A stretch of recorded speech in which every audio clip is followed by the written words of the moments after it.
یہ بھی بات ہو رہی تھی کہ پی ٹی آئی کا کیا مستقبل دیکھتے ہیں آپ کہ اگلے الیکشن جو آنے والے ہیں اس میں پی ٹی آئی کی کیا حیثیت ہوگی؟ ان کے پاس امیدوار موجود ہوں گے، الیکشن لڑیں گے، کامیابی ہوگی یا اس میں صفائی ہو جائے گی؟ دیکھیے، جہاں تک تو تعلق ہے پی ٹی آئی کا، اور آپ یہ یاد رکھیے کہ جو 9 مئی کے بعد جو حالات پاکستان میں ہو رہے ہیں رونما، اور آپ نے دیکھا، میڈیا پہ بھی دیکھا، پرنٹ میڈیا میں بھی دیکھا، اور اس کے ساتھ ساتھ آپ دیکھ رہے ہیں کہ ان کی جو بڑی قیادت ہے، جس میں آپ خاص طور پہ خان صاحب اور شاہ محمود قریشی کو لے لیں، وہ تو اس وقت پابند سلاسل ہیں، اور اس کے ساتھ ساتھ جو تمام صوبوں میں مین لیڈرشپ تھی وہ مختلف دھڑوں کو، جیسے استحکام پارٹی ہے یا خٹک صاحب کی پارٹی، وہ ادھر جوائن کر چکی ہے آ کے۔ اب یہ تو ایک صورتحال ہے، لیکن جو دوسری خطرناک صورتحال ان کے لیے یہ ہے کہ جو ان کی خواتین بھی قید ہیں یا جو ان کے دوسرے سیکنڈ ٹیئر کی لیڈرشپ ہے،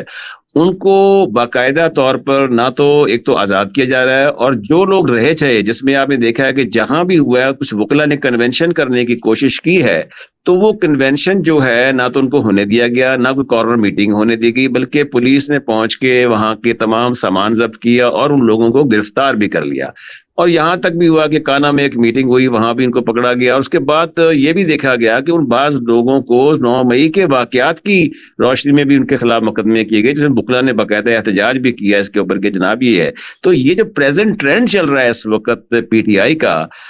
اس میں کوئی کشن نظر نہیں آ رہا، کچھ ان میں ان کو ایسی نظر نہیں آ رہی جسے کہتے ہیں نا ٹنل ایٹ دی، کیا light at the end of the tunnel, وہ ابھی تک کچھ نظر نہیں آ رہی۔ اور مجھے لگ یہ رہا ہے کہ اگر یہ صورتحال برقرار رہتی ہے، کہا تو جا رہا ہے کہ جی شفاف الیکشن ہوں گے، آج پرویز الہی صاحب نے بیان دیا ہے کہ جی شفاف الیکشن ہوں گے، اور عمران خان کی بڑی وہ ہے، اس میں کوئی شک نہیں ہے کہ جو لیڈر جیل میں ہوتا ہے اس کی ہمدردیاں بڑھتی رہتی ہیں، اور خاص طور پہ اس سناریو میں جہاں نواز شریف صاحب تشریف لائے ہیں اور ان کو پروٹوکول دیا گیا ہے، دوسری طرف وہ جیل میں ہے، تو اس سے نیچرلی ایک ہمدردی تو ہے، لیکن سوال یہ اصل پیدا ہوتا ہے کہ کیا یہ ٹرانسلیٹ ہوگا ان کی الیکشن میں، ایک ان کو ڈھیل دینے میں، یعنی کیا ان کو فریلی الیکشن لڑنے دیا جائے گا؟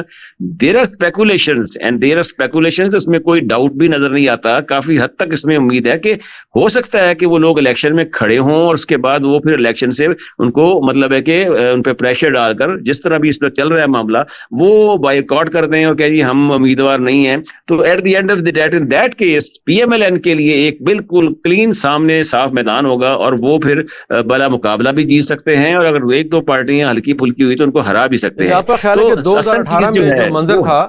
جو اقدامات 2018 کے الیکشن میں کیے گئے تھے، وہ دہرائے جائیں گے اور پھر مطلوبہ نتائج مل جائیں گے؟ جی، یہ آپ نے بالکل صحیح کہا، اور میں آپ سے مکمل اتفاق کرتا ہوں۔